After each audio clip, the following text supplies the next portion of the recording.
I am a cancer researcher from the University of Nottingham.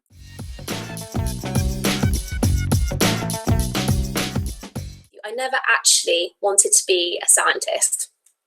In fact, thinking back to being at school, I don't think I ever really was told that being a scientific researcher was a job. I think I was always told that if you like science, you could be a doctor or a dentist or a vet.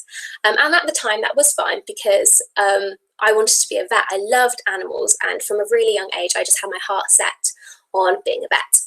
Now, obviously, being a vet is a fantastic career, but the problem with it is, like trying to be a doctor, it's quite competitive and can be quite tough to get into. And unfortunately, I didn't get into vet school. I also found my A-levels quite stressful and tough, and I didn't get good enough grades to even reapply the next year. So the reason that I wanted to tell you this is to show you that sometimes things don't always go quite to plan, and sometimes you just need to take a chance and try a slightly different path. So I ended up going to the University of Nottingham to study biochemistry, which is a mixture of biology and chemistry.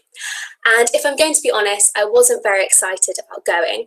I felt like it was just kind of a backup option for not getting into vet school, and not a very good one at that. But I gave it a go, and to my surprise, I really loved it.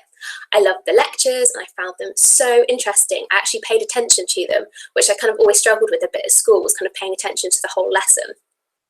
I also really love being in a lab and doing experiments. I think we often think of science as being very kind of book and learning based, but it's actually really practical. Like today and this week, I'll spend about 6 hours a day just in the lab running around doing experiments, not just sitting at a computer, which is something that I really love. I especially enjoyed learning about the biology behind different diseases. Learning about cancer in particular really interested me. My dad had cancer when I was really young, and the care and the treatment that he received, which wouldn't have been possible without scientists and their research, really motivated me to pursue a career in cancer research. So I stayed on for an extra year to do a research project looking at cancer cell invasion. So this is how cancer cells kind of move around the body. And this might be surprising, but the project actually used flies to study cancer, fruit flies. So, you know, the really tiny, tiny flies that you might see around your fruit bowl, it used those. And this may seem strange, but flies are actually really similar genetically to humans.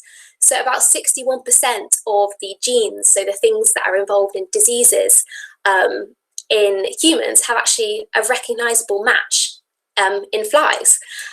So yeah, I did a whole project looking at flies. So between experiments, we kept the flies in these kind of tubes, and they may look a bit disgusting, but the stuff at the bottom is actually their food, which we made in the lab out of maple syrup and apple juice and things like that. And the flies lay their eggs, and then as the eggs hatch into larvae and turn into flies, they kind of crawl up the tubes. So yeah, I did this project, and I just loved doing the research. I found it really interesting. So after that, I decided to stay on to do a PhD, which is what I'm doing now. And a PhD is a 4-year research project, and at the end you become a doctor. So again, I hit a few bumps along the way. I actually applied to not 1, not 2, but 12 different PhD projects and got rejected from all of them before I finally got accepted.